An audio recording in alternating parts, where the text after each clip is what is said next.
Bonjour, bienvenue dans Incorporer, le podcast qui va t'aider à plus habiter ton corps et à mieux vivre ta vie. Je m'appelle Olivia Chival et même si je suis médecin dans mon quotidien, ici il ne s'agit pas d'une thérapie et je ne délivre pas de conseils médicaux. Il s'agit tout simplement d'un endroit où j'ai envie de te partager des outils et des informations pour être mieux dans ta vie. Bienvenue dans ce nouvel épisode. J'espère que tu vas bien au milieu de l'été. Peut-être tu es en vacances, peut-être les vacances sont déjà terminées. En tout cas, j'espère que tu peux profiter de cette belle période de l'année. Merci de revenir m'écouter et je suis ravie que tu sois là aujourd'hui parce que j'ai un invité aujourd'hui. J'ai avec moi Julien Roux qui est coach en business et qui aide les personnes à transformer leurs épreuves en opportunités. Julien est vraiment une belle personne, une de ces personnes qui a changé de métier au milieu de sa vie. Souvent, je trouve ces personnes qui changent de métier à un moment donné, je les trouve très très intéressantes parce que souvent c'est des personnes qui sont allées au bout de quelque chose, qui ont remarqué que ça fonctionne pas pour eux, pour se lancer dans autre chose qui leur correspond mieux. Et Julien travaille avec la PNL, la programmation neurolinguistique et aussi avec l'hypnose. Il va nous amener dans sa propre histoire où il a vécu un énorme burn-out en 2014. Il nous amène vraiment dans plus ou moins les détails de comment ça s'est passé pour lui et on peut apprendre à travers cette histoire qu'un burn-out, c'est pas seulement un jour, c'est quelque chose qui peut commencer tout doucement sans qu'on se rende compte sur une période longue pour arriver à une sorte d'explosion à un moment donné. Et en même temps, cette explosion peut justement être un nouveau départ. Julien va nous expliquer la PNL, la programmation neurolinguistique.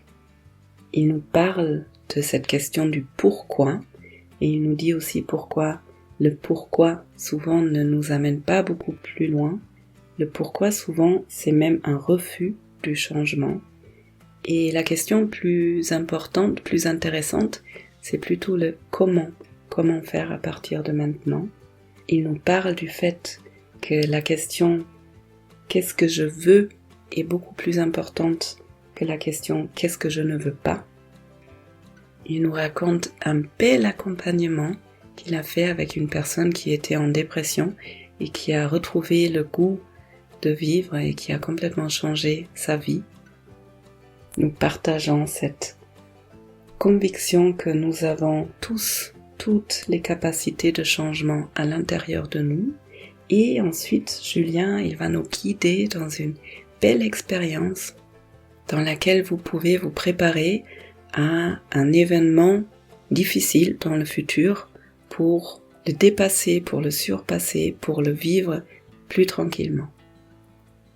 J'espère que cet échange vous inspire et juste avant de commencer, je vous donne l'info que mon cours en ligne Ma sécurité intérieure va rouvrir ses portes une deuxième fois cette année.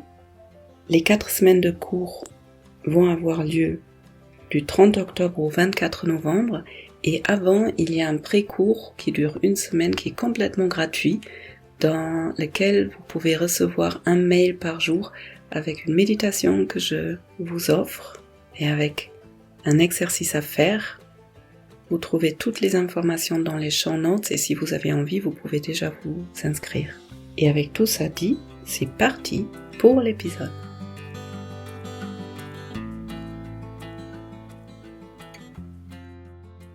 Bienvenue. Bonjour. Bienvenue, bonjour. Je suis ravie d'avoir avec moi aujourd'hui Julien Roux, qui est coach en business, entre autres, qui travaille avec la PNL, avec l'hypnose, et qui aide les personnes à transformer leurs épreuves en opportunités. C'est un très beau personnage qui met en hypnose directe dès qu'il commence à parler, qui aime bien jouer. Et bienvenue, Julien, bienvenue. Merci de m'accueillir aujourd'hui. C'est un réel plaisir pour moi de partager du temps avec toi et de papoter sur la magie du cerveau, la magie de l'hypnose et tout ce qu'on peut faire avec. Ouais, c'est ça qu'on va faire. On va papoter et créer de la magie. Et du coup, tu as presque répondu à la première question que j'avais envie de te poser. Je voulais te demander, pour commencer, qu'est-ce que tu as envie de partager dans cette interview, dans cet échange qui va venir? Moi, ce que j'ai envie, c'est partager un petit bout de mon quotidien, partager ma passion pour le changement, ma passion pour les états modifiés de conscience. Pareil que je suis tombé dedans dès tout petit. Et puis partager aussi mon expérience que tout ce que je partage aujourd'hui dans mon cabinet, je l'ai testé sur moi. Et j'en ai fait, j'aurais ma spécificité en fait, c'est-à-dire que j'ai utilisé les épreuves de ma vie pour les transformer en opportunités. Il y a quelques années, plus de 10 ans, j'ai eu un burn-out vraiment très sévère, et ça a été une rencontre avec moi-même. Voilà, une rencontre avec mes processus, avec la façon dont j'ai orienté mon cerveau à cette époque-là, qui a produit quelque chose. Donc, ça produit un effet systémique chez moi, qui m'a emmené au burn-out. Et je me suis dit, en fait, très rapidement, c'est moi qui ai créé ce désordre à l'intérieur. Donc, il y a peut-être que moi qui peut le remettre droit, en fait. Donc voilà, aujourd'hui, j'ai envie de partager tout ça. Je le partage mon métier, et puis le partager avec toi aujourd'hui, échanger et voir où tout ça, ça va nous mener. Mais je pense qu'à un moment donné, il y aura peut-être un petit moment d'hypnose. Je sais pas où exactement. Maintenant, dans quelques instants, je sais pas encore. Très chouette. Merci pour ton partage. Du coup, tu vas direct, très profond dans le sujet. Tu dis que tu as vécu un burn-out qui était très difficile à vivre, très intense. Et quand on t'entend parler, j'ai presque l'impression que tu ressens de la gratitude par rapport à ce qui t'est arrivé. C'est trop fort ce mot ou? Non, c'est vraiment ça. Mon parcours est assez, c'est un parcours normal. J'ai fait après mon bac, j'ai fait génie mécanique. J'étais très très intéressé au cerveau déjà, et donc du coup, je suis parti moi dans l'automatisme, dans la gestion de production, et je suis parti dans une carrière dans l'industrie, et je suis rentré dans une entreprise où je faisais mon bac plus 4 et je devais rester 2 ans, et en fait je suis pas resté 2 ans, je suis resté 14 ans dans cette entreprise. Et très rapidement, j'ai pris des responsabilités, je suis devenu responsable qualité, je suis devenu responsable de production, et je suis devenu directeur puisque j'ai été co-gérant de cette société pendant bien 8 ans, et qui m'a conduit à une des premières épreuves de ma vie. En fait, c'était déjà le fait d'accepter mon mode de fonctionnement, mon cerveau. Et c'est-à-dire ton mode de fonctionnement? C'est-à-dire que j'étais avec des associés qui n'avaient pas le mode de fonctionnement que moi, en fait. Ils voyaient pas le monde comme moi.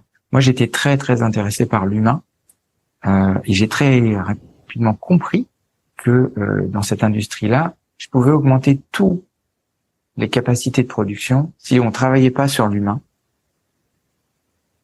On ne pourrait pas aller plus vite que les machines, en fait. Donc, en fait, c'était un bloc. C'est une opposition de carte du monde. Donc, très rapidement, je me suis formé à la PNL. Mon premier stage date de 2004. Ma première rencontre avec la PNL date de 2004. Donc à ce moment-là, il n'y avait pas encore de burn-out. C'était pour augmenter la productivité de ton entreprise en quelque sorte. Et c'était surtout pour moi un moyen de management, un moyen d'aller chercher autrement que des flux de production, parce qu'il y avait des humains au cœur de tout ça. J'avais plus de 50 salariés, et je voyais bien qu'à des moments ça tournait complètement carré. Et donc du coup, je me suis dit, je vais aller chercher d'autres approches. Qu'est-ce que c'est la PNL? Tu peux dire deux, trois mots? C'est la programmation neurolinguistique. C'est une approche sur le comment, et pas le pourquoi, en fait. On va aller étudier la capacité de l'être humain à changer. Ça, c'est la définition du docteur Richard Bandler. Si on veut le faire un peu plus simplement, on va dire que c'est la modélisation des capacités d'excellence. S'il y a quelque chose qu'on voit chez quelqu'un qui fait très très bien, eh bien, on peut extraire cette stratégie-là et se l'auto-appliquer avec nos croyances, notre système de valeurs. Et c'est un outil très très puissant puisque ça permet d'avoir une meilleure communication avec soi, une meilleure communication avec les autres, une meilleure interaction, comprendre ces processus-là, et puis c'est comprendre l'art relationnel avec les gens, comment on interagit avec l'autre, et on comprend notre système de valeurs, on comprend notre système de croyances, on apprend à dépasser tout ça. Et moi, je l'ai beaucoup appliqué dans le monde de l'entreprise. Et puis, chemin faisant, j'avançais. Puis j'avais le sentiment que mon chemin commençait à s'écarter un peu. C'est-à-dire que j'avais pas la même vision du monde, mes associés. Et puis, j'étais toujours avec cette croyance de sois fort. Et donc, ça m'a conduit en fin 2015 à complètement m'écrouler. C'est-à-dire que, oui, j'ai beaucoup de gratitude pour cet épisode de ma vie, parce que ça m'a permis de remettre en place un système de croyances nouveau, des nouvelles stratégies, une nouvelle vision du monde, qui m'a permis d'être la personne que je suis aujourd'hui et qui continuera d'évoluer dans le temps. Quand tu parles, quand tu parles de burn-out, qu'est-ce que c'est pour toi un burn-out? Qu'est-ce qui s'est passé en 2015? C'est passé pour moi, en gros, si on le met avec une touche humoristique, je pense que j'avais le QI d'une courgette. J'étais incapable de prendre une décision. Petite anecdote, elle est toute simple. J'étais avec un ami à moi qui est décédé aujourd'hui, et j'avais pris une demi-journée pour bricoler mon portail. Parce que mon ex-femme m'a demandé de finir le portail. Et puis, je savais plus si c'était bien ce que je faisais, si c'était pas bien, si j'étais à ma place, pas à ma place. Et mon ami était avec moi et on bricolait le portail. Et puis à un moment donné, il me dit, tourne la vis. Et là, la consigne arrive. Je vois la consigne, littéralement. Et il y a rien qui se passe. Je ne sais plus dans quel sens tourner la vis. Je sais plus si c'est à droite, à gauche. Et je me mets à pleurer. Et là, j'ai beaucoup de gratitude pour mon ami Daniel parce que il m'a fait OK, on va prendre les choses les unes après les autres. Il me dit on va tout poser puis on va aller prendre un café. Et là, je lui dis, cette phrase est sortie de nulle part. Je lui dis mais moi je bois pas de café. C'est pas grave. Il me dit on va aller prendre un thé. Et là en fait tout s'écroule dans ma tête. C'est-à-dire que ma confiance, mes croyances sur moi-même, j'étais arrivé au bout du bout. Et le fait, je pense que je m'étais surmené au niveau du cerveau sur est-ce que je suis à ma place cet après-midi-là, est-ce que je suis pas à ma place. Mais ça, c'était tellement latent depuis des années que j'en avais des maux dans mon corps. J'ai développé 2-3 maladies rigolotes parce que mon inconscient essayait de me faire passer des messages. Voilà, j'ai eu une chute de mon taux de potassium dramatique. J'ai eu une inflammation du nerf d'Albin, mais je continuais d'aller travailler. J'ai eu plein de choses et je continuais d'y aller. En fait, parce que j'avais cette croyance que, en fait, c'est au travail que je vais me soigner. Mais non, mon travail était en train de littéralement me manger de l'intérieur. Et puis ces conflits avec moi-même, ces conflits avec la voie dans laquelle je voulais aller et que je refusais d'aller, ces choix que j'avais faits, qui étaient des non-choix, m'ont emmené à un épuisement. Et puis c'est surtout toutes les tâches que je prenais dans mon entreprise. C'est-à-dire que un tel ne faisait pas, je prenais. Le directeur commercial me confiait des nouveaux clients, clac, je le prenais. Et je m'occupais de la production, de la qualité, de l'informatique, de la communication. Toujours en me disant, c'est fun parce que j'avais des pics d'adrénaline. C'est super intéressant quand je t'entends parler et quand je te vois raconter ces années où tu te surmenais au travail, où apparemment ton corps t'envoyait des signaux, mais tu ne les écoutais pas parce que c'était pas quelque chose qui était familier peut-être. J'ai l'impression de voir, d'entendre comme un robot qui fait quelque chose, c'est enclenché, qui fonctionne. Et tu dis aussi que du coup pendant ces années c'était pas vraiment des choix. Alors tu as commencé dans cette entreprise, t'es monté en grade, mais c'est des choses qui n'étaient pas choisies volontairement. Non, c'était le fond du système était très simple. C'était l'entreprise de mon papa euh, et euh, et je m'y sentais bien au départ. Et puis après, je m'y sentais pas bien du tout. J'étais pas heureux, j'étais pas moi. Et moi, j'étais plutôt déjà dès tout petit, je l'ai dit au départ, très intéressé vers le cerveau, vers l'humain, les interactions. Et j'avais un peu le sentiment d'étouffer en fait. Mais comme je l'ai dit à un moment donné, c'était des non-choix de ma part. J'ai eu la possibilité de partir. Je l'ai pas fait. J'ai poussé mon système au maximum. Et en quelque sorte, du coup, le burn-out, si j'ai bien compris, ça se cristallise vraiment à ce moment-là avec ton ami Daniel où d'un coup, il n'y a plus rien qui fonctionne. C'est Ça, ouais, et la réunion juste avant. La la réunion réunion. où je rentre dans la salle de réunion. Et là, j'ai vu tout le monde comme hostile. Pourtant, Mhm. c'était mes salariés. C'était mes associés. C'était des gens que je connaissais, que ça faisait des années que je partageais des morceaux de vie avec eux. Parce qu'on travaille plus de 9 heures par jour ensemble. Sur plus de 10 ans, ça fait un sacré bout de temps d'expérience. Et là, je les ai vus comme hostiles, en fait. Mhm. Donc c'est comme, ouais. Mon cœur qui commençait à battre la chamade, à une réduction de mon champ visuel. J'entendais plus rien pendant la réunion. Et j'étais persuadé qu'ils étaient contre moi. Waouh. Donc c'était vraiment une accumulation Oui. de choses qui te convenaient plus depuis des années et à un moment donné c'était trop plein et tout le système il a explosé ou implosé. Ouais. Et c'est ça qui t'a permis à prendre du recul et du coup à changer la direction de tout. Oui, et là, il y a eu une longue traversée du désert, hein, parce que euh, comme tout, on pourrait utiliser le mot, comme tout héros qui rencontre un choix à faire à un moment donné, eh ben, déjà, je suis tombé.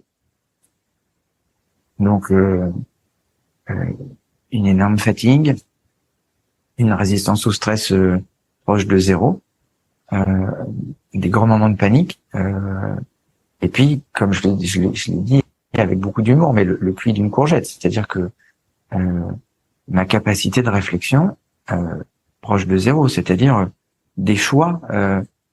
Je pense que quelqu'un dans un rayon arrivé, et si j'avais un paquet de céréales, me disait non, c'est pas bon, j'étais figé en fait.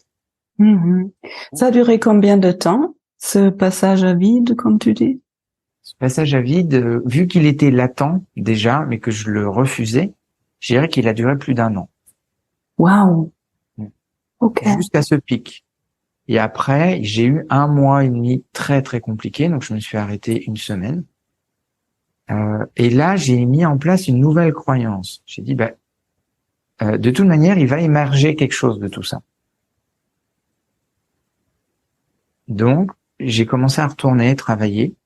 Est-ce que tu peux, parce que ça, je trouve que c'est super important. Donc, il y avait un passage à vide pendant une année, et là, il y a quelque chose qui émerge, et, et tu dis, je savais que ça allait, qu'il y a un changement qui allait venir. Est-ce que tu arrives à dire qu'est-ce qui t'a aidé pour sortir de cette année? Je vais Parce aller que je pense, d'accord. chercher ce qu'il m'a dit.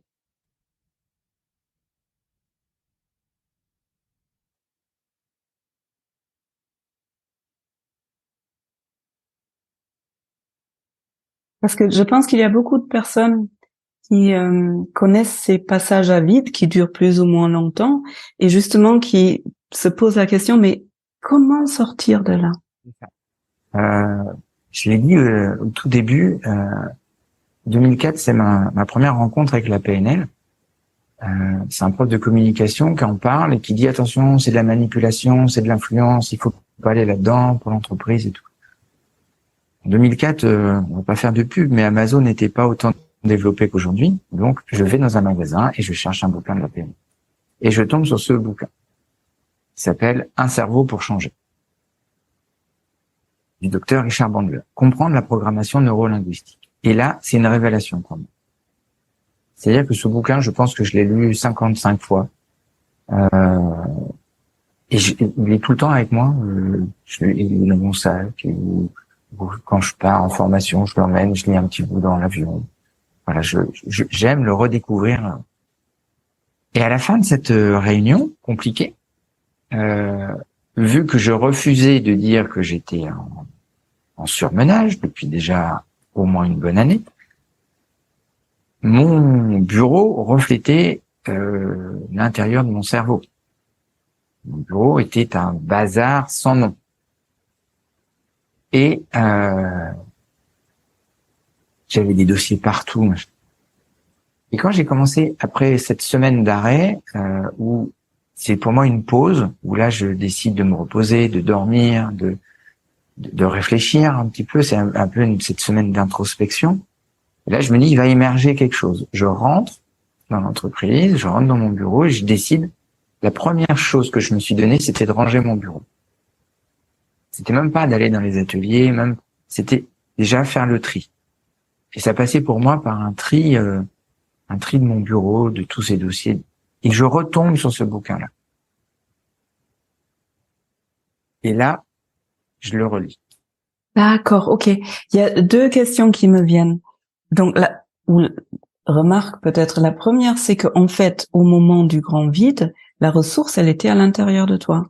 Tu es allé chercher quelque chose que tu as découvert 10 ans avant. Enfin, tu retombes sur ce livre, mais tes yeux reconnaissent ce livre et il y a quelque chose en toi qui dit, ah, j'ai besoin de relire ce livre. Ça, c'est un des présupposés de la PNL. C'est qu'on Que... a tous les ressources pour atteindre. Ça, c'est super intéressant. Mais la deuxième question, du coup, que j'ai, c'est, apparemment, il y a une part en toi qui est allée chercher cette ressource hyper importante plus tard pour toi en 2004. Qu'est-ce qui a fait qu'en 2004, tu es tombé dessus ou tu... Parce que c'est mon côté... allez, quand quelqu'un me démontre autant d'énergie et autant consomme autant de temps pour nous dire que ce n'est pas bien, qu'il faut pas y aller, que c'est de la manipulation, moi, ça a été de la curiosité. Ah. Je dis, mais c'est fou je connaissais pas, j'avais entendu parler du mot, mais c'est quand même pleinement dingue. Donc, j'étais dans un magasin et j'ai demandé un bouquin sur la PNL. Et on m'a donné ce bouquin-là. Et en fait, c'était complètement l'opposé de ce que la personne disait. Donc, j'ai eu une longue discussion avec ce prof. J'ai lu le bouquin en une nuit et j'ai dit, mais je vois pas où est la manipulation. Vous pouvez me l'expliquer? Et non, il faut pas. Non, c'était très impérieux, très directif, avec ce qu'on appelle en PNL des opérateurs modaux. Il faut que tu ailles creuser autre chose. Tu dois. Ce qu'on appelle un opérateur modal de nécessité. Il n'y a pas de possibilité. Par exemple, il m'aurait dit des phrases dans le sens tu peux le lire. C'était une possibilité. Ça n'aurait pas eu le même impact sur moi. Là, et j'ai échangé avec ce prof tout au long de mon parcours en Bac+4 et c'était très drôle parce que en fait, son argumentaire était fondé sur rien, sur une énorme croyance. Sur une émotion, sur une peur. Oui, une peur. Littéralement une peur chez lui. Et donc, du coup, ça a été pour moi après une révélation parce que je me suis rendu compte que l'approche au processus est hyper importante et hyper forte. C'est pour ça que je me suis formé à l'hypnose. L'approche au processus. Le processus de changement, pas forcément le pourquoi. Pourquoi j'en suis arrivé là? Tiens, on va se poser une question toute simple. Pourquoi, au moment où mon ami Daniel me dit tourne la vis, je me suis écroulé? Ça va pas m'aider à changer. Par contre, comment je peux faire à partir de ça c'est quelle croyance que j'ai à ce moment-là, quelle stratégie je mets en place, quelle valeur, et dans cet environnement, qu'est-ce que je peux mettre en place? Tiens, est-ce que je peux changer mon dialogue interne? Est-ce que les perceptions que j'ai vont avoir un impact sur moi, qui vont déclencher une stratégie, qui vont emmener vers une croyance et qui vont nourrir un système de valeurs? Tiens, j'avais une valeur, sois fort. Avant. Cette valeur, elle m'a conduit à un épuisement professionnel. Il y avait des croyances très très fortes dans ma famille. Tu dois être exemplaire, tu dois pas avoir d'émotions, tu dois toujours être le meilleur, j'ai évolué dans ce système-là, mais c'était pas le mien. Et puis à un moment donné, peut-être qu'il y avait aussi dans mon parcours un fait, peut-être une autorisation que je me donnais pas, c'était de penser différemment par rapport à ce système familial, par rapport à ce système entrepreneurial. Et aujourd'hui, c'est ce que j'accompagne les chefs d'entreprise à travailler autrement, en fait. C'est trouver leur vérité intérieure pour manager leurs équipes, pour transmettre leur vision, pour expliquer leur mission, quelles valeurs ils vont mettre en place, comment ils vont mettre ça en place dans l'entreprise, et puis dépasser ces moments-là, parce que ces jeunes entreprises, ils sont seuls, ils sont isolés, et ils ont ces croyances que j'avais, moi, qui doivent être les meilleures partout. Il y a plein de trucs dans ce que tu dis. J'aimerais bien revenir sur les croyances. Et du coup, ce que j'entends, c'est que toi, ce que tu as fait personnellement pour toi et ce que tu fais en accompagnement, c'est déjà mettre de la lumière, mettre la conscience sur le monde intérieur. Quelles croyances sont là, quel comportement est là, peut-être d'où elle vient de la croyance, mais surtout où est-ce que j'ai envie d'aller. Mais apparemment aussi prendre conscience d'où elle vient, puisque tu le dis très clairement, là, avec beaucoup de clairvoyance, j'ai évolué, j'ai grandi dans un environnement où il y avait toutes ces croyances très fortes et pas les tiennes, et en t'impactant dans ton quotidien de façon très inconsciente. Je sais pas si c'est très clair ce que je dis. Oui, c'est ça. Et du coup, on peut aller un peu plus loin en se disant que, en fait, dans la construction humaine, il y a des travaux très intéressants de Robert Dills qui parlent des niveaux logiques. On évolue tous dans des environnements avec des comportements. Ces comportements nous emmènent à avoir des capacités. Ces capacités nous emmènent à avoir des valeurs qu'on veut atteindre et qu'on ne veut pas atteindre. Parce que il y a ça aussi. Aujourd'hui, qu'est-ce que je veux et qu'est-ce que je ne veux pas? Très souvent, les gens vont nous dire ce qu'ils veulent pas. Ils vont pas nous dire ce qu'ils veulent. Carrément. Et ça, c'est un paradoxe. Si on fait un flashback sur le Julien d'il y a plus de 10 ans, il était vraiment en mode je veux pas, mais il disait pas ce qu'il voulait. Puis après, il y a l'identité. On a plusieurs identités. Moi, je suis un papa, je suis un hypnothérapeute, je suis un aventurier, parce que j'adore jouer, et puis découvrir des nouveaux environnements, découvrir des nouvelles expériences. Et puis, après cette identité, eh bien, il y a ce qu'on transmet.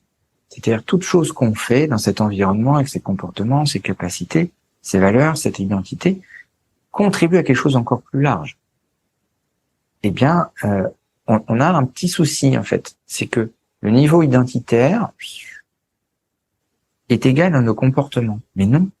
Je suis mes comportements, oui. Mais je suis bien plus et autre chose. C'est-à-dire que j'avais ces comportements de pensée limitante, j'avais ces comportements d'épuisement, mais j'étais bien plus et autre chose que ça. Et donc, du coup, j'ai rencontré un coach qui a fait un travail fantastique avec moi.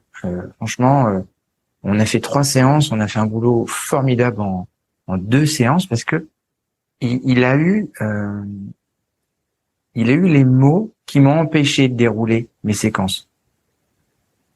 C'est-à-dire mes séquences de plaignant, mes séquences d'embarrassé. Non, lui, il me mettait une espèce de coup de pied aux fesses. C'était très provocateur, c'était très push. Je pense que ça correspond pas à tout le monde, mais moi, ça m'a correspondu, en fait. Et Et la troisième séance, c'était une séance de réassurance. En fait, je pense que j'en avais pas besoin. Mais avec le recul, j'en ai eu besoin pour, ok, j'avais bouclé le truc. Et là, je me suis formé. Là, Ok. je suis parti très, très rapidement dans la PNL. Tout ça, le coach, c'était en 2004, c'était avant le burn-out. C'était après, l'année après. C'était après cette année de vide où tu es allé chercher de l'aide Voilà, 2014. en... 2015, je me formais, je m'inscrivais à mon premier Mhm. praticien. Ah, ça, c'est super intéressant. Donc, tu as eu le burn-out, l'explosion ou l'implosion totale, tu as passé une année de vide, tu étais retombé sur ce livre et à un moment donné, tu es allé chercher de l'aide, un coach en PNL parce que tu sentais que c'est ça qui t'a appelé et c'est avec ce coach-là que tu as pu repartir dans quelque chose de nouveau. Voilà. Et là, je me suis formé. Et là, Ouais. début 2015. On va dire que mon année de vide, c'est l'année 2014. Milieu d'année 2014, Mhm. j'explose. Donc on va dire, je crois que c'était en juillet, août, septembre. Septembre, là, je me dis, bon, ok, je vais voir ce coach-là. En PNL. Moi, Mhm. voilà, mon année du désert, c'est l'année 2014. C'est là où je tombe. Mhm. Ok. Et Moi, ouais. 2015, je me forme. Mhm. Cette question de formation, je trouve ça intéressant aussi parce que moi, je fonctionne comme toi. Je vais aller chercher les ressources qui m'appellent, qui me parlent. Je vais me faire accompagner là-dedans dans un deuxième temps. D'abord, je découvre, puis je fais un travail sur moi. Et ensuite, pour aller plus loin, je me forme parce que dans la formation, bon, j'y vais par curiosité la plupart du temps, mais dans la formation, forcément, tu traverses tout un processus personnel aussi. Oui. Mhm. Et moi, c'était une nécessité de me former. Là, c'était, j'y allais en mode de toute manière, je quitte mon entreprise fin 2015. Ok. Donc, Il je y me a, forme. il y a euh, un truc intéressant que tu as dit, et puis j'ai une autre question. Il y a tellement de trucs dans ce que tu dis, j'ai envie de rebondir sur tout. Tu disais, il y a beaucoup de personnes qui se posent la question du pourquoi, mais le pourquoi, il nous aide pas à avancer. Moi, je rencontre souvent ça, qu'il y a des personnes qui restent sur le pourquoi, et j'ai l'impression que le mental, il s'accroche au pourquoi, mais en même temps, en s'accrochant à ce pourquoi, je reste toujours dans le passé, dans la douleur, et ça m'empêche d'aller plus loin. Oui. Donc toi, tu fais la même, tu expliques ça autrement peut-être avec la PNL. En fait, on va dire que c'est une stratégie d'évitement à un moment donné, et c'est un refus de changement. Ce qu'il faut comprendre, c'est que quand on accompagne quelqu'un, à un moment donné, il va arriver avec son système. Donc ça, c'est la vision systémique que j'ai beaucoup travaillé. Il va arriver avec son système, il va dérouler sa séquence, parce que à des moments, il peut nous prendre avec beaucoup de bienveillance, mais comme un justificatif de son mal-être. Alors, il faut que tu expliques un peu plus, je crois. Il arrive avec son système. Son système de croyance, son système de valeurs, ses stratégies qu'il va mettre en place. Par exemple, allez, on va prendre le cas d'une personne qui est un peu plaignante sur le changement. Oui, les gens sont durs avec moi, mais qui voit pas en fait que il a co-créé avec lui-même ce processus relationnel avec les gens. Et donc, à un moment donné, bah, il est fatigué, il est épuisé, mais il sait pas faire autrement. C'est ce qu'il n'a pas appris à faire autrement. Ça, c'est son fonctionnement habituel de toujours être. Et moi, j'utilise beaucoup la phrase d'Einstein qui dit « Il ne faut pas croire qu'en faisant encore plus de la même chose, je vais atteindre un résultat différent. » Donc, le repli automatique, ça va être de partir dans le pourquoi, d'aller dans la justification. Oui, mais en fait, je suis comme ça parce que machin. Mais non, en fait, moi je le dis avec beaucoup d'amour aux gens que j'accompagne. Les mots ne sont que des sons. Ou dans mais pourquoi ça m'est arrivé? Mais pourquoi c'est comme ça? Mais pourquoi cette personne a réagi comme ça? Et pourquoi moi j'ai eu telle et telle maladie? Et là, moi, je vais donner une question un peu push, mais comment on peut faire autrement, en fait? Comment vous pouvez faire autrement? Pourquoi? Je peux pas changer l'autre. Je peux pas. J'ai aucun pouvoir. Mais si l'autre est tellement prise ou pris dans ce fonctionnement où rien n'est possible, à part le pourquoi et toujours revenir sur le pourquoi pour lequel il n'y a pas de réponse. Alors, du coup, moi, je vais utiliser un des enseignements de Milton Erickson, qui est qu'est-ce que cette personne a besoin d'apprendre. Là, maintenant, tout de suite, elle a besoin d'apprendre quoi? Et là, je vais concocter quelque chose en hypnose, ou je vais m'instrumentaliser, ou je vais créer une tension dans son système pour qu'elle quitte son système de pourquoi et d'expérimenter sans lui dire le comment. Ok, donc tu vas faire en sorte que cette personne, le cerveau de cette personne, fasse une nouvelle expérience. Pas seulement comprendre quelque chose intellectuellement, mais vraiment vivre quelque chose de nouveau pour créer des nouvelles connexions neuronales. Oui, et vraiment de l'emmener inconsciemment à vivre une expérience, parce que on le voit, on peut lire des bouquins, on peut tiens, allez, on va rigoler 2 secondes. On peut lire tous les deux des bouquins sur le pilotage des avions. Ça fera pas de nous des pilotes. Non. Non, avec tout, je sais qu'on a des cerveaux à peu près bien foutus. Tant qu'on passera pas par la phase expérimentation et qu'on sera pas seul avec le manche et la manette des gaz, ça sera pas de nous des pilotes. Ce que j'emmène les gens, c'est de devenir le pilote de leur cerveau. Par le biais d'une expérience. Ok. C'est confrontant. Mais c'est fait dans un cadre écologique où ma définition de l'écologie, c'est que le système se porte aussi bien, voire mieux, après le changement. Quelque part, quand la personne arrive dans mon bureau, dans mon cabinet, ou quand j'arrive dans son entreprise, son système marche bien, il se porte bien. Sauf que son système produit quelque chose de négatif. Mais ce que je veux, c'est qu'à la fin de l'accompagnement, son système se porte aussi bien, voire mieux, avec le processus de changement enrichi. Et là, c'est toute la magie de la PNL, toute la magie de l'hypnose et du coaching, dans le sens, moi, en fait, ce que je fais, c'est de l'hypno-coaching. Hein. J'ai trouvé le mot hier, c'est-à-dire que j'emmène les gens à utiliser leur transe et de leur générer un apprentissage par l'expérience pour changer une croyance, par exemple. Ok, donc tu es déjà en train de répondre à la question que je suis en train de me poser. Donc, une personne commence à comprendre, ok, je suis dans mon fonctionnement, là, j'arrive pas à sortir, ça me fait souffrir, il y a quand même une part en moi qui a envie d'expérimenter quelque chose de nouveau, mais tout seul, apparemment, de toute façon, je suis prise dedans, j'arrive pas à changer. Donc, comment tu fais en sorte que cette personne, dans son fonctionnement, prisonnière de son fonctionnement, puisse expérimenter quelque chose de nouveau?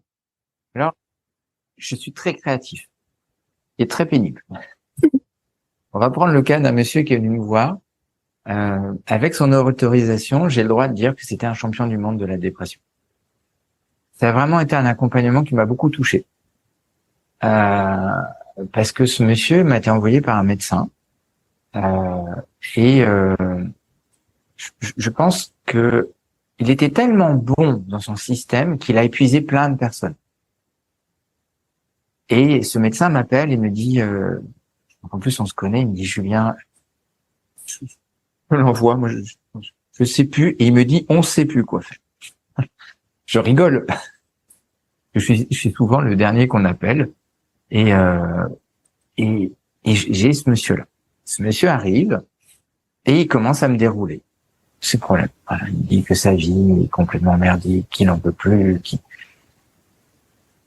Et là, je le regarde au bout de 10 minutes et je lui dis il fait beau aujourd'hui. Elle me dit ouais.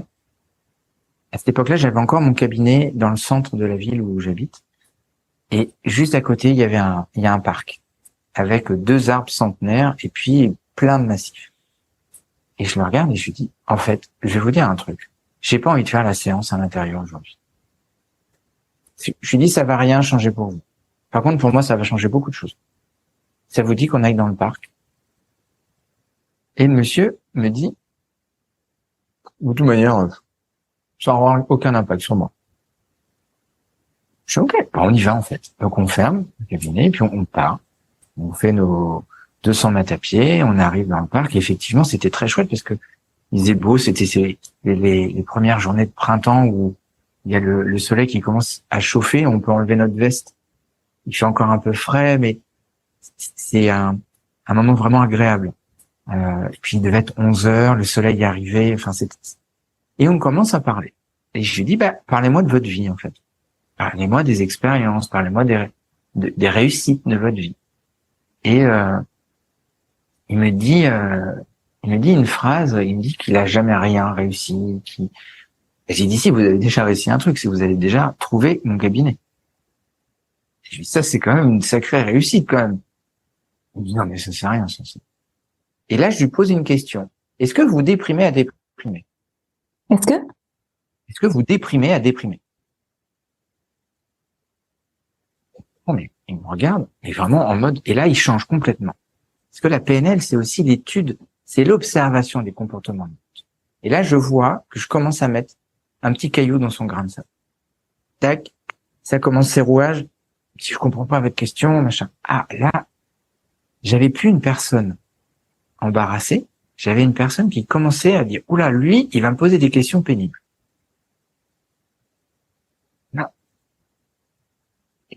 Non, je comprends pas cette question, puis je vois pas pourquoi j'y répondrais. Mais non, mais je vous pose la question, en fait. Est-ce que vous déprimez à déprimer? Il me dit, je sais pas, là, je comprends pas votre question. Je dis, quand vous prenez votre douche, vous déprimez ou pas? Non. Non, je prends ma douche. Alors, c'est quotidien. Voilà, je la prends, et puis voilà, je fais autre chose après. Ah. Là, il était en train de me dire qu'il avait déjà une capacité à passer à autre chose. J'ai dit, et votre petit déjeuner? J'ai dit, ça doit être sacrément compliqué quand même. Non, quand même. Le petit déjeuner, c'est 2 tartines de pain, mon café au lait, mon verre de jus d'orange, et puis voilà. Tac. Ah, je lui dis, donc du coup, la douche et le petit déjeuner, vous êtes plutôt bien. Il me dit, vous avez vraiment des questions étranges. Hein. Et là, il commence à regarder les oiseaux. Il y avait des petits oiseaux. Et il me parle des oiseaux. Et là, je me dis, tiens, intéressant. C'est nouveau. C'est nouveau. Tiens, c'est marrant. Et je laisse, je dis, vous les connaissez? Ah bah oui. Ça c'est une bergeronnette. J'ai appris plein de choses. Ça c'est un petit passereau, ça c'est machin, ça c'est truc. Et puis il me dit, j'aime bien regarder les oiseaux. Parce que les oiseaux, ils me foutent la paix. Et je lui dis, vous avez un jardin? Oui. Et je lui dis, vous passez du temps dans votre jardin? Oui et non. Et là, je retrouve la personne un peu ronchon. Intéressant. Et je lui dis, je pense qu'on a déjà bien avancé aujourd'hui. Et je lui dis, est-ce que vous pouvez me donner une phrase qui définirait votre vie? Tiens, une phrase en couleur. Il me dit, vous savez, la vie, c'est blanc ou noir. Il n'y a pas de nuance. Alors je lui dis, vous allez me faire quelque chose. Tous les jours, à 10h10, vous allez sortir dans votre jardin. Et vous allez regarder le verre et les oiseaux. Mais vous allez surtout me noter sur un cahier. C'est parce que j'ai beaucoup d'affection pour vous, j'ai vraiment envie de vous revoir. Vous allez noter toutes les nuances de vert qu'il y a dans votre jardin. Là, on est en Bretagne. Puis en Bretagne, c'est bien connu qu'il fait beau plusieurs fois par jour. Donc, il y a des nuages, il y a des changements de couleur, et tu vois vers où je veux aller, en fait. Et le vert, je vais vraiment savonner la planche, parce que le vert, c'est la couleur où il y a le plus de nuances. Et je lui ai dit, écoutez, ce que j'aimerais, c'est qu'on se revoie dans 15 jours. Il me fait, c'est long, 15 jours. Je dis, oui, c'est 15 jours. Non, parce qu'avec les autres, c'est toutes les semaines. Je dis, non, avec moi, ça sera tous les 15 jours. Et là, je le vois pas content. C'est pas grave, on se voit dans 15 jours. Et puis, même pas 5 ou 6 jours après, mon téléphone sonne. Et je vois le numéro de ce monsieur. Je décroche et je me fais insulter. Insulter. Vous êtes un escroc, c'est n'importe quoi ce que vous m'avez demandé, c'est impossible de toutes les nommer, il y en a tellement. Et j'ai dit, mais quoi? Mais de quoi vous me parlez? Mais votre truc là de noter toutes les couleurs de vert là, mais j'ai rempli un cahier déjà là avec votre truc. Et je lui dis alors, qu'est-ce que vous avez compris? Et là, il me répond avec beaucoup d'amour. Vous êtes le mec le plus chiant que j'ai rencontré. Je dis, comment ça? Je suis le plus chiant.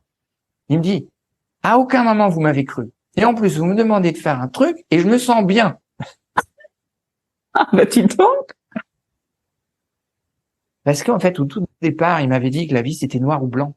Et ouais, Et j'ai utilisé tout ce qu'il m'a dit, en fait. magnifique. J'ai utilisé l'oiseau, j'ai utilisé, mais je suis rentré dans son système. Et ouais. Je suis pas, moi, je rentre dans le système. C'est pas aux gens de s'adapter à moi, c'est à moi de m'adapter à eux. Et on a vraiment, on a eu 3 ou 4 séances après, et c'était des séances, moi j'en ai encore un peu les frissons. Ouais, carrément. Ça a été des moments avec ce monsieur, savoureux en fait.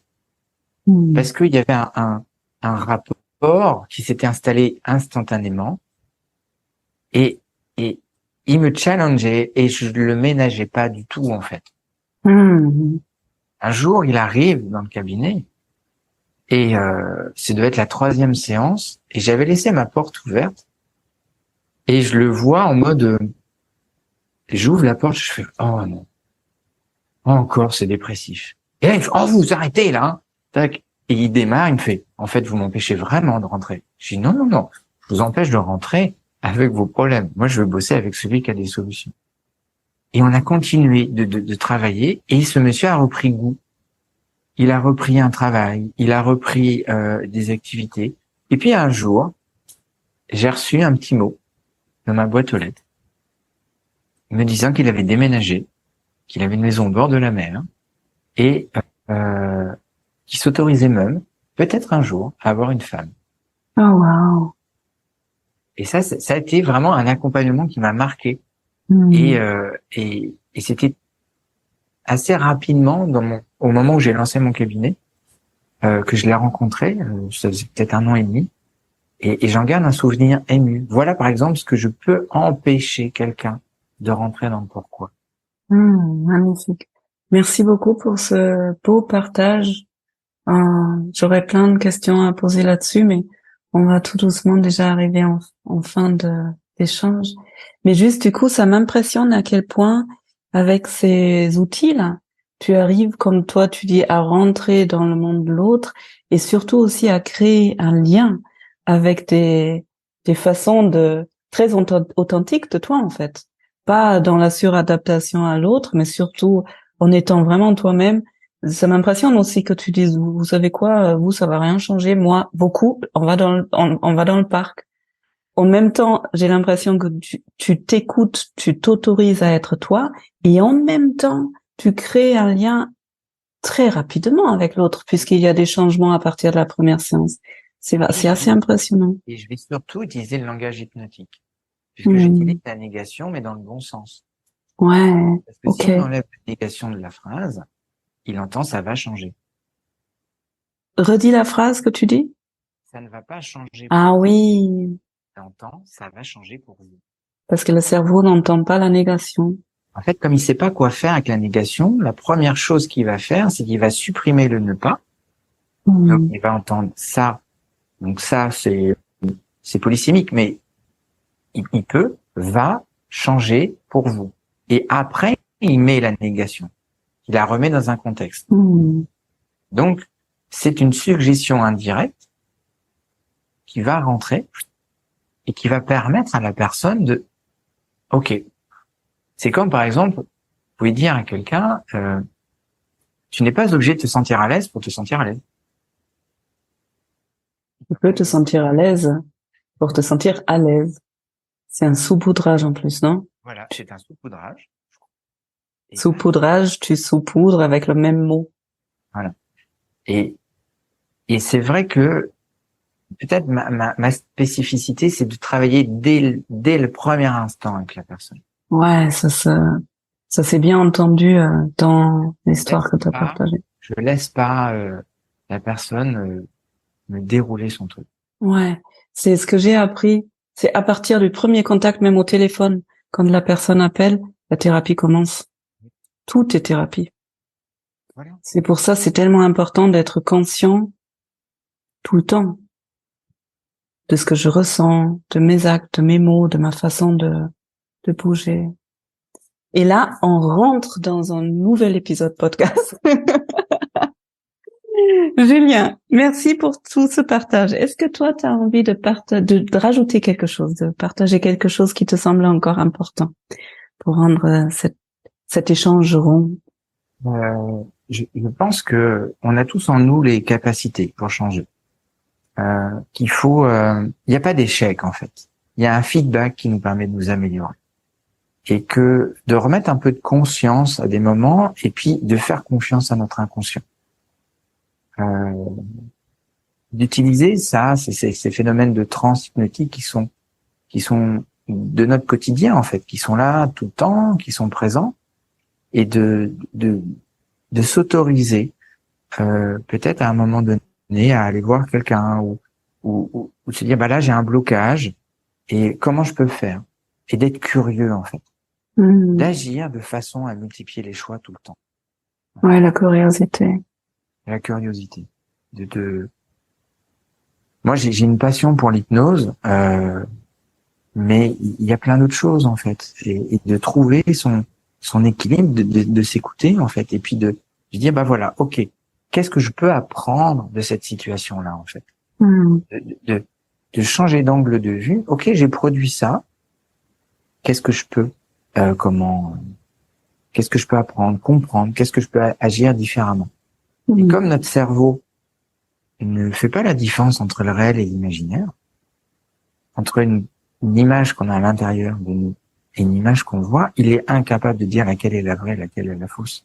Donc on peut recoder une image, une expérience. Et là, très souvent, les gens vont me dire, oui, mais là, tu te racontes une histoire. Et moi, je leur réponds, et c'est quoi votre histoire que vous vous racontez sur cette situation, en fait? Change l'angle de vue, eh bien, tu changes l'histoire. Si tu changes l'histoire, tu changes la trajectoire, en fait. Tout à fait. Et c'est ce que j'ai appliqué dans ma vie, moi. Et ce burn-out m'a permis de changer d'histoire et m'a permis de changer de trajectoire pour être la personne que je suis aujourd'hui, qui accompagne des hommes et des femmes avec le plus grand respect et la plus grande bienveillance pour les emmener à être une meilleure version d'elle-même. Ouais. Merci. Est-ce que tu as envie de partager une expérience, du coup? Allez, soyons fous. Soyons fous. Soyons un peu fous. Tiens, un petit truc pour chasser, ne serait-ce que ces représentations visuelles qu'on a. Il y a plein de personnes qui, alors on est plein de modalités, hein, visuelles, auditives, kinesthésiques, puis notre habitude, nos comportements vont faire que on va aller en utiliser une plus que l'autre. Mais on est tout. On a un dialogue interne, heureusement, hein, on n'est pas schizophrène. Hein. Petit dialogue interne qu'on a à l'intérieur de nous qui nous empêche de faire des choses, qui nous confronte à des moments, qui nous emmène à aller comment nous dépasser. Puis il y a ces images qu'on va se faire, ces représentations visuelle, puis il y a ces sensations. Là, on va aller explorer la partie visuelle, en fait. Est-ce que je sais qu'il y a plein de personnes qui se représentent des événements. Par exemple, tiens, prenons une réunion qui va être un peu compliquée, ou le simple fait de défendre une idée. Et il y a plein de personnes qui vont se représenter ça. Alors, ce que je voudrais juste, c'est que on va apprendre comment le dépasser. Comment baisser ce truc-là pour être déjà, baisser la bande passante et arriver au lieu d'être à 95%, si on visait 50%, ça serait bien.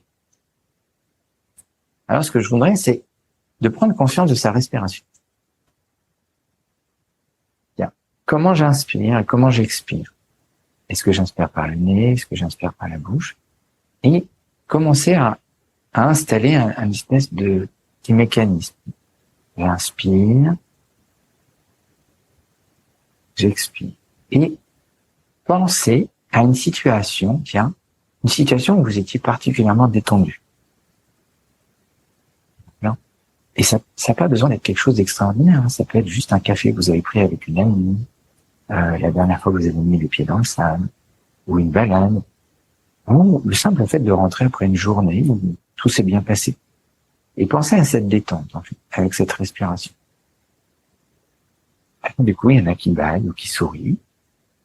Et puis, toujours avec cette détente et cette respiration, vous allez laisser venir cette petite situation un peu problématique.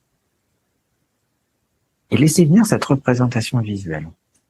C'est un peu comme si, tout au long de cette respiration, avec ce balancier à l'intérieur, cette respiration, et je ne sais pas si vous avez remarqué que votre respiration s'est calmée aussi. Et l'image arrive tranquillement. Comme si un peu elle flottait. Et déjà, vous vous autorisez à la voir différemment. Parce que elle n'arrive pas comme elle arrive d'habitude. Alors, naturellement, vous allez fermer les yeux pour se confirmer les yeux. Et vous allez voir l'image devant vous. Et là, on va faire quelque chose d'assez magique. Vous allez mettre une grosse bordure autour de l'image.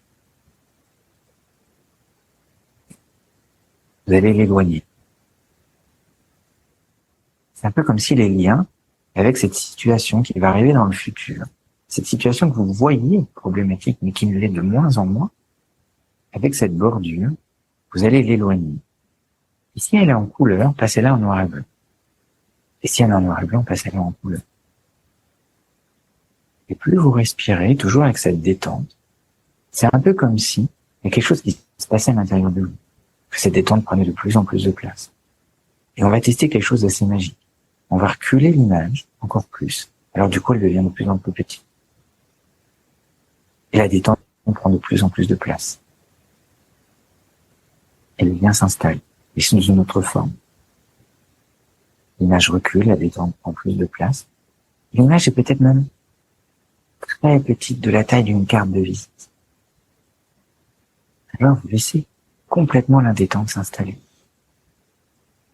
Et moi, je suis fasciné par la capacité du cerveau à changer, parce que le cerveau change très très vite. C'est même une des capacités fondamentales de notre cerveau. Vous êtes en train de regarder une image.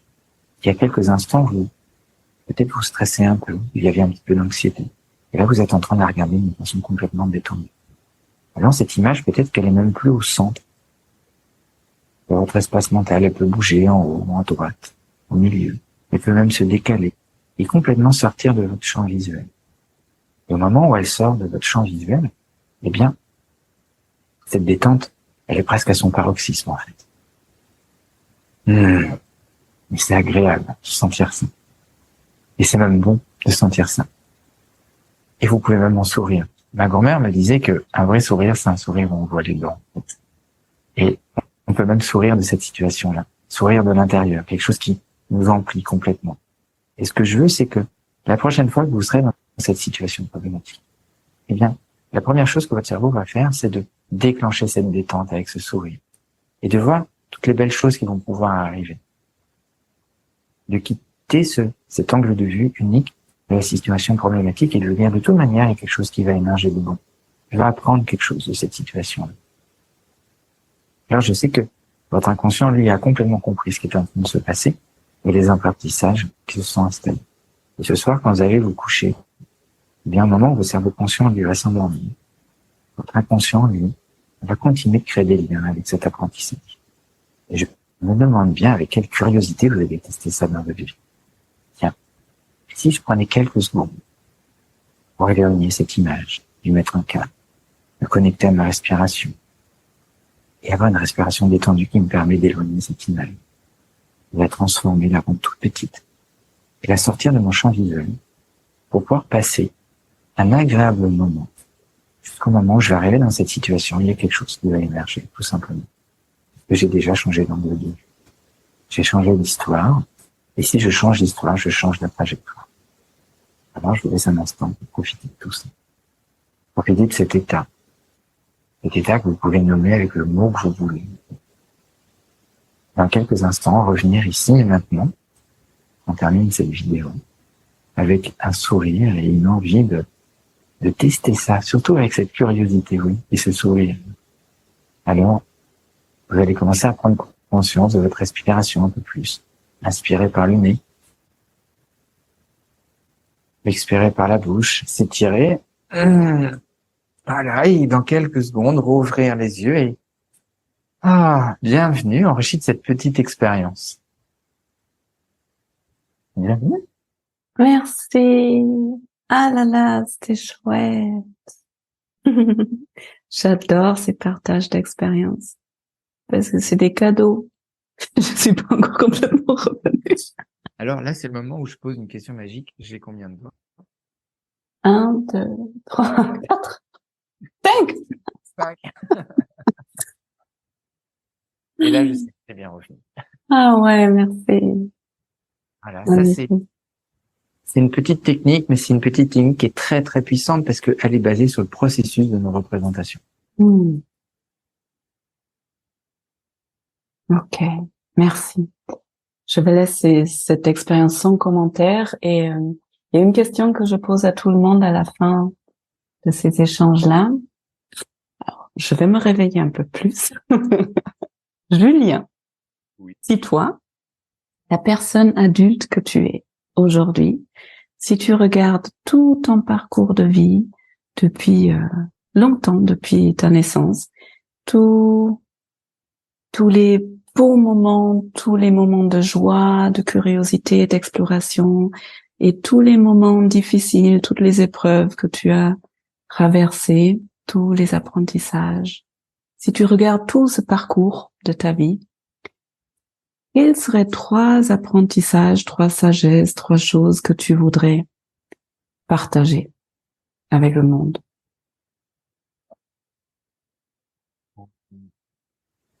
Premièrement, la confiance en soi.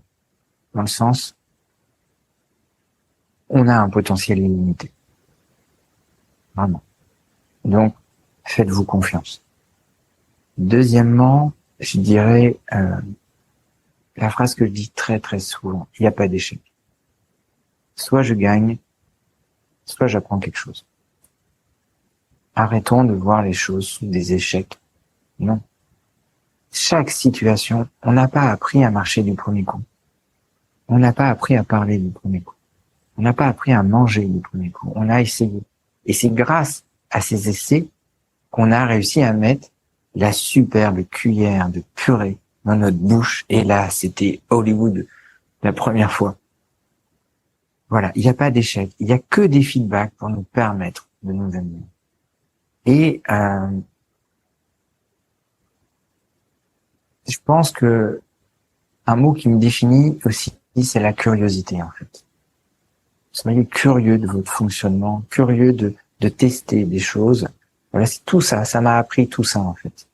La confiance, les feedbacks et la curiosité, en fait. Tout ça, ça m'a appris à développer ça dans mon quotidien. Merci, Julien. Merci à toi d'avoir pris du temps. C'était vraiment vraiment un pur bonheur de... Oui, j'ai l'impression qu'on pourrait continuer pendant 5 heures. Merci. Si quelqu'un qui nous écoute se dit, oh là là, ça me parle vraiment, ce qu'il me dit, j'ai envie de rencontrer Julien, j'ai envie de travailler avec lui, j'ai envie d'apprendre des choses avec lui, où est-ce qu'on te trouve? Alors, vous pouvez me trouver sur Internet, sur le site axemergent.com, en tapant mon nom, Julien Roux. Bon, le référencement est pas mal fait. Sur les réseaux sociaux, Facebook, LinkedIn, Instagram. Voilà, et puis me contacter par email sur la page contact@axemergent.com. Et je me ferai un plaisir de répondre à toutes les questions. Je vais mettre tout ça dans les show notes pour ceux qui s'intéressent à te rencontrer, à te contacter, apprendre plus sur toi. Merci, un énorme merci Julien. Merci beaucoup pour ce bel échange.